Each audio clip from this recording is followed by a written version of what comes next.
جحیم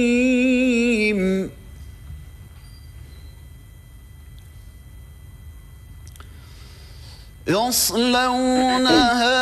یوم الدین وما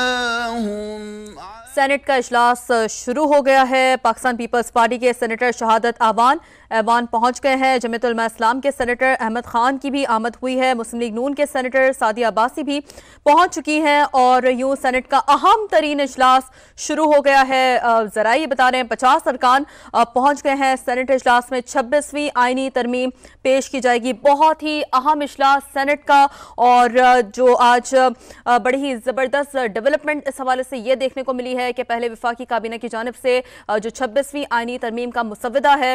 پہلے وہ منظور ہوا، جس کے بعد مولانا فضل الرحمان اپنی رہائش گاہ کے باہر انہوں نے گفتگو بھی کی اور انہوں نے حمایت کا بھی اعلان کیا، جبکہ پاکستان تحریک انصاف کی جانب سے ووٹ نہیں کیا گیا ہے، اور انہوں نے کہا ہے کہ ہم اپنی تقریر کے ذریعے اپنا احتجاج ریکارڈ کروائیں گے، اور مولانا فضل الرحمان جو کہ ممکن ہے کہ اب سے کچھ ہی دیر میں پارلیمنٹ ہاؤس بھی پہنچیں گے۔ تو سینٹ کا اہم ترین اجلاس شروع ہو چکا ہے۔ بات کرتے ہیں، اس وقت ہمیں جوائن کیا ہے بہزاد سلیمی نے، اسلام آباد کے ڈپٹی بیورو چیف ہیں۔ بہزاد بتائیے گا کہ کتنے سینیٹرز ہیں جو کہ اس وقت ایوان میں موجود ہیں؟ جی، سینٹ کا اجلاس جو ہے وہ اس وقت چیئرمین سینٹ یوسف رضا گیلانی کی زیر صدارت شروع ہو چکا ہے۔ سینٹ کے اجلاس میں اس وقت حکومتی بینچوں پر جو ہے وہ 45 سینیٹرز موجود ہیں، جبکہ جے یو آئی جس نے اس آئینی ترمیمی بل کی حمایت کا اعلان کیا، اس کے سینیٹرز جو ہیں وہ اپوزیشن بینچوں پر موجود ہیں۔ تو حکومت کی جانب سے نمبر گیم پوری ہونے کا دعویٰ کیا جا رہا ہے، کیونکہ آج سب سے پہلے یہ بل جو ہے آئینی ترمیمی بل جو ہے وہ منظوری کے لیے سینٹ میں پیش کیا جائے گا۔ اہم ترین یہ بل ہے جو حکومت نے منظور کرانا ہے، تو اس کے لیے یہی کہا جا رہا ہے کہ نمبر گیم پوری ہے۔ تاہم ابھی جو مطلوبہ ارکان چاہیے 64 ارکان اس آئینی ترمیمی بل کی منظوری کے لیے، وہ اس وقت ایوان میں مکمل حاضری موجود نہیں ہے، لیکن حکومت کی جانب سے یہی بتایا جا رہا ہے کہ تمام جو حاضری ہے اس کو یقینی بنایا جائے گا اور مطلوبہ تعداد کے ساتھ اس آئینی ترمیمی بل کو سینٹ سے منظور کرا لیا جائے گا۔ جی اچھا بہزاد، جے یو آئی کے سینیٹرز بھی اس وقت ایوان میں موجود ہیں؟ جی بالکل،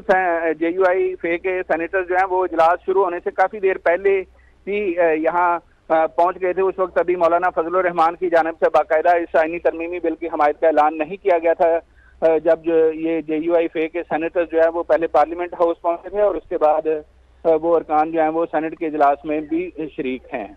ٹھیک ہے، تو جیسے کہ بہزاد ہمیں بتا رہے ہیں کہ حکومتی بینچز پر 45 سینیٹرز ہیں جو کہ موجود ہیں، اور سینٹ کا اہم ترین اجلاس جو کہ شروع ہو چکا ہے، 26ویں آئینی ترمیم پیش کی جائے گی۔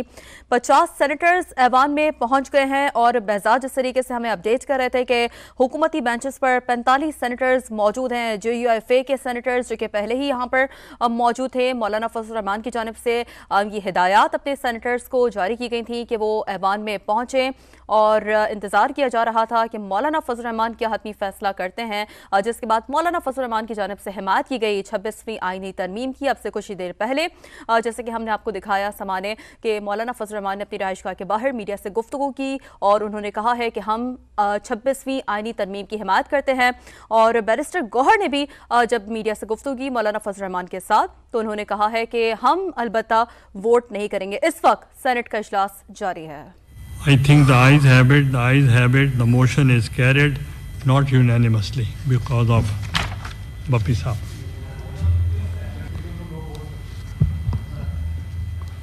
Law Minister Saab. Chairman, there has been discussion on a bill to amend the constitution,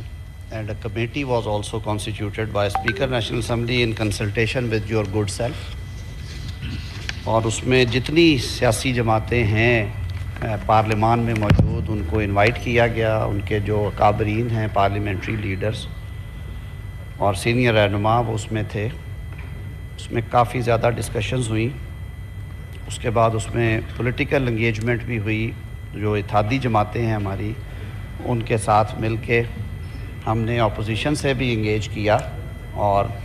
opposition benches سے جمعیت علماء اسلام پاکستان نے اور دوسری جماعتوں سے ہم نے جب اس کو تھریڈ بیئر ڈسکس کیا تو فائنلی ایک مسودے پہ اتحادی جماعتوں کا اور جمعیت علماء اسلام پاکستان کا کنسنسس ہوا، جسے اس کمیٹی کے سامنے بھی رکھا گیا۔ وہ کنسنسس بل ہے جس میں کچھ امینڈمنٹس بھی مجھے پتہ چلا ہے کہ سینیٹر کامران مرتضیٰ صاحب نے جمع کروائی ہیں۔ میں آج سپلیمنٹری ایجنڈے پہ ہے، میری آپ سے استدعا وہ ٹیک اپ کر لیا جائے اور اس سے ڈیبیٹ کا آغاز کیا جائے۔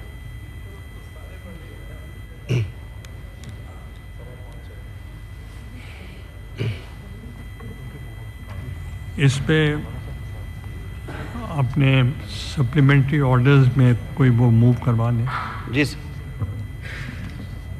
ہم نے بھجوایا ہے جی منسٹری نے جی۔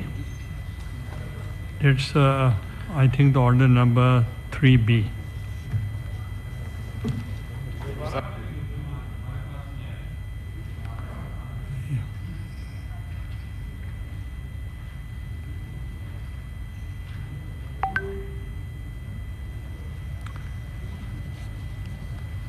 Senator Azam Nazir Tarar. جناب چیئرمین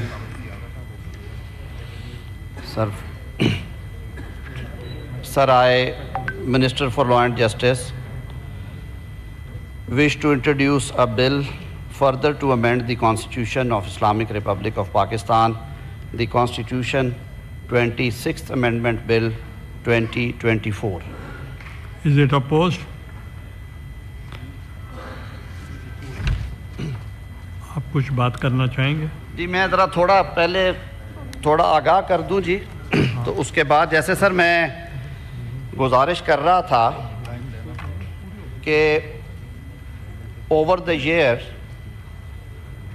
یہ بات مختلف طبقات کے حوالے سے اور مختلف سیگمنٹ سے آ رہی تھی کہ جو ججز کی اپوائنٹمنٹ کی کمیٹی ہے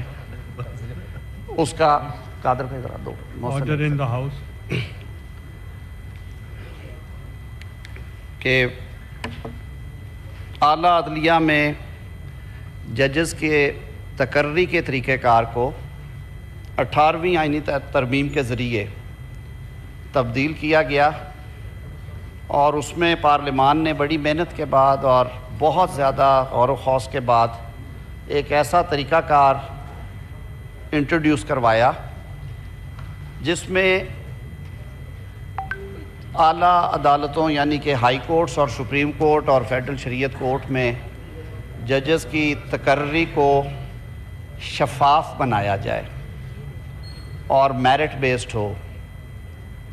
اس کمیشن کی تشکیل اس طرح سے کی گئی کہ اس میں ریلیونٹ سٹیک ہولڈرز ہوں، اور اس کے بعد وزیر اعظم اور صدر نے اپنا اختیار چھوڑ کے پارلیمان کو دیا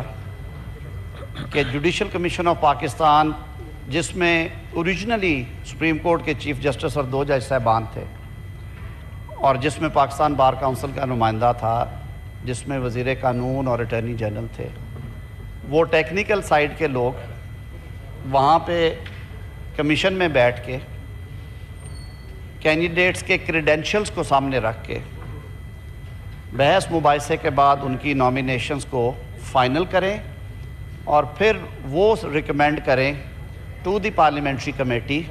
جس میں اپوزیشن آربٹریری بینچز کو برابر کی نمائندگی دی گئی۔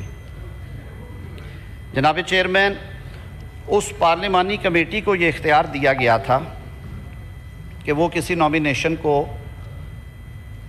واپس بھیج سکتی ہے، اس کو ریجیکٹ بھی کر سکتی ہے،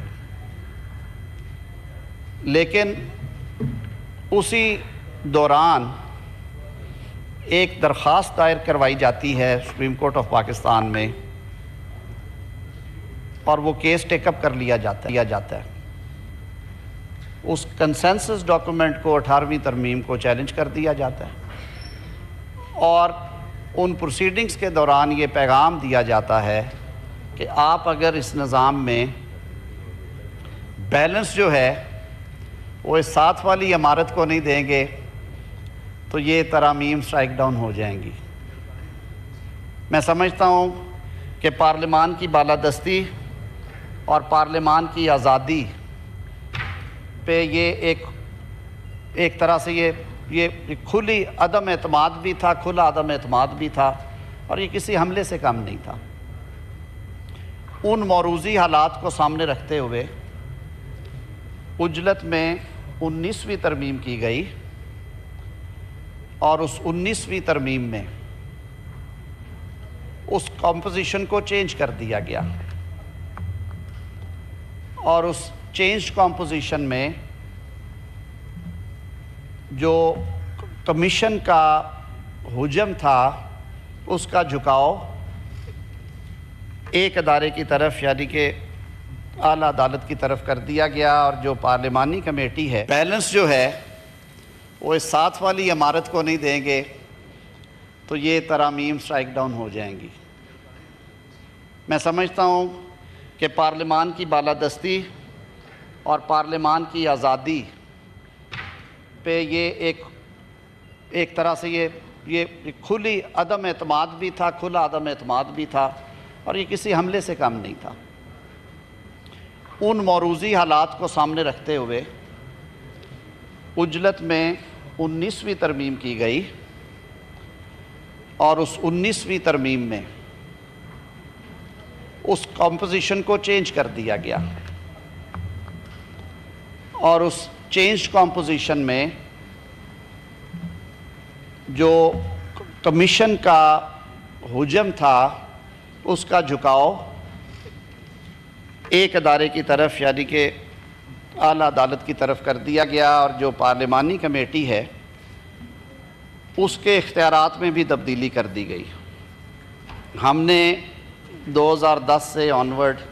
ان 14 سالوں میں دیکھا کہ اپوائنٹمنٹ آف سپیریئر کورٹ ججز پہ پاکستان بھر کی بار باڈیز، ایون پارلیمان اور دیگر تنظیموں نے اس پہ تنقید کی، اور بارہا یہ مطالبہ کیا گیا کہ آپ اس کو ریوزٹ کریں، اور جو اصل روح تھی 18ویں ترمیم کی اگر وہ نہیں ہے تو اس کے قریب تر کیا جائے۔ اس بابت پاکستان بار کونسل نے اپنی کئی ریزولوشنز میں بھی اس بات کا اعادہ کیا، سپریم کورٹ بار ایسوسی ایشن کی طرف سے بھی یہ کہا گیا، مطالبہ کیا گیا، حتیٰ کہ بعض جگہوں پہ یہاں تک کہا گیا کہ اس سسٹم سے زیادہ بہتر سسٹم ورک کر رہا تھا جب ججز کی تقرری صدر مملکت، وزیر اعظم اور چیف جسٹس کی ایڈوائس پہ یا ان کی کنسلٹیشن سے کرتے تھے۔